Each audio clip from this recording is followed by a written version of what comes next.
to be a regular basis is the first thing. I don't think people realize how often these clashes happen. It's on a daily basis now. And the reason why it's ongoing is, as you mentioned previously, it's because of Burhan Wani.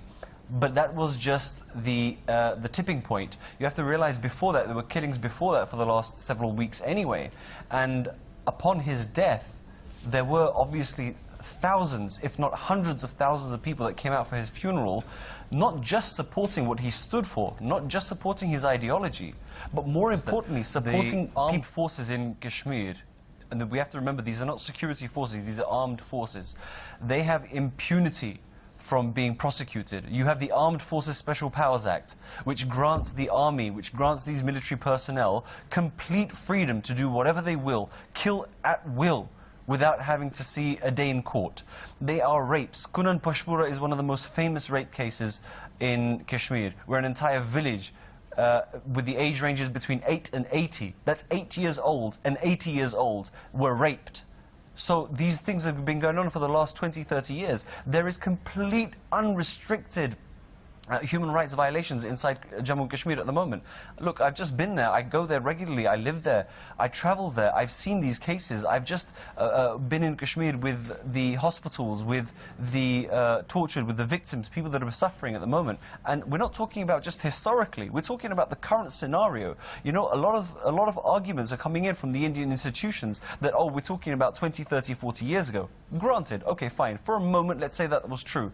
What about these cases? For example, just yesterday, a young boy, less than 10 years old, I think he may have been 5 or 6 years old, sand was poured into his eyes and a needle was stuck into his eyes by military personnel.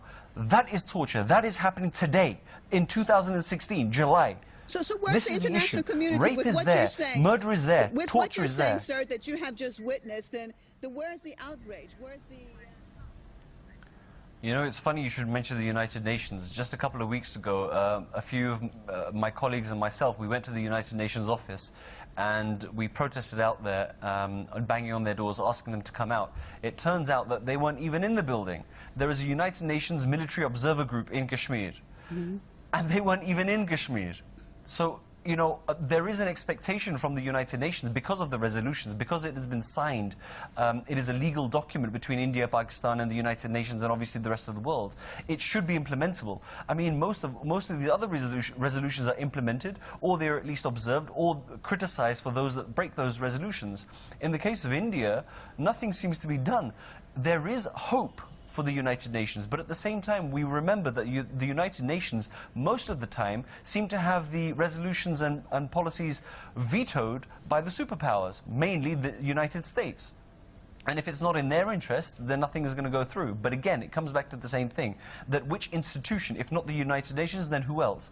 We have hope with the OIC. If not the OIC, individuals, NGOs, institutes, academics, politicians, you know, doctors, anybody, any institute, be it big or small, can contribute, can put some pressure.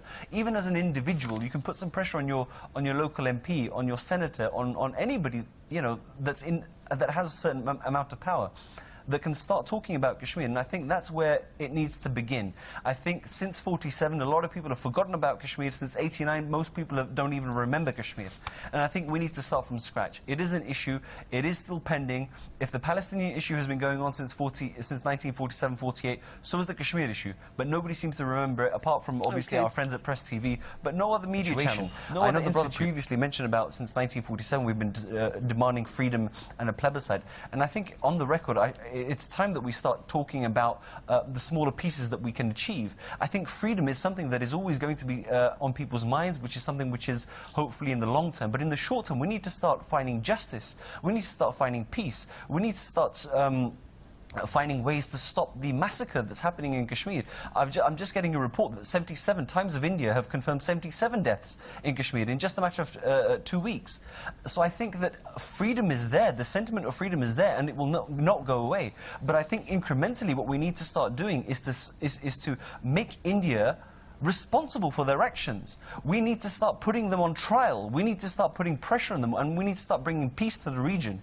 And then slowly, incrementally, piece by piece, bit by bit, we can start asking for a referendum the same way that we had one for the Brexit, so to speak, as well as what the Scottish people ask for as well. And I think it's time that if in this day and age that the Sudanese can create South Sudan, North Sudan, East Timor can become separate from Indonesia, the Scottish can have the right of a referendum, why can't Kashmir? Why not?